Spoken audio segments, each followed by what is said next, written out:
नमस्कार मित्रांनो, मी शेतकरी महेश। मी माझ्या शेतामध्ये तुरीचं बियाणं लावण केली होती। तर तुरी निघल्या पण होत्या, चांगल्या प्रकारे तुरी निघल्या। पण एका रातून जंगली रानडुक्करांनी पूर्ण जमीनदोस्त करून टाकल्या। म्हणजे असं की होतं तर नव्हतं करून टाकलं एका रातून। मित्रांनो बघा, शेतकऱ्याला कुठल्या कुठल्या गोष्टीचा सामना नाही करावा लागत।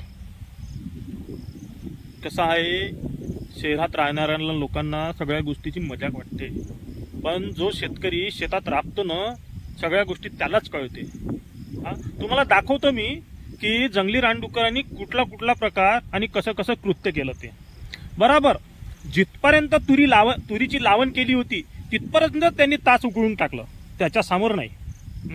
म्हणजे असं की त्यांना सांगितलं बा का तुम्ही इथपर्यंत उखळा, तिथपर्यंतच त्यांनी उकळलं। मी तुम्हाला दाखवतो मित्रांनो, बघून घ्या।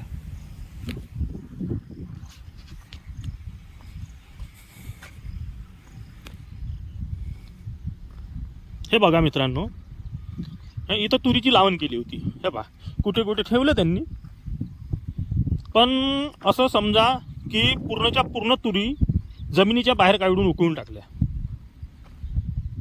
हे बघा, हे बघा, हा इथपर्यंत तुरीची लागवड केली होती मी। याच्या समोर इकडे पराठीची लागवड आहे।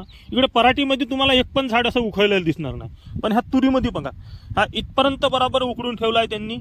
आणि हे पहा, हे इथून अशी लागवड केली होती मी अशी, अर्ध्या भागामध्ये। तर त्यांनी बरोबर अर्ध्याच भागातलं बियाणं जमीनदोस्त केलं आहे।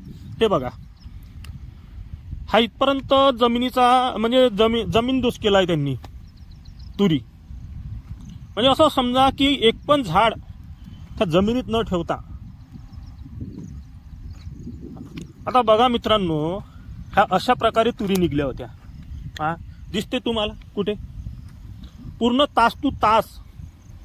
मित्रांनो, हा व्हिडिओ बनवण्याचं कारण एकच की असला प्रकार इतर शेतकऱ्यांच्या शेतात नाही घडला पाहिजे।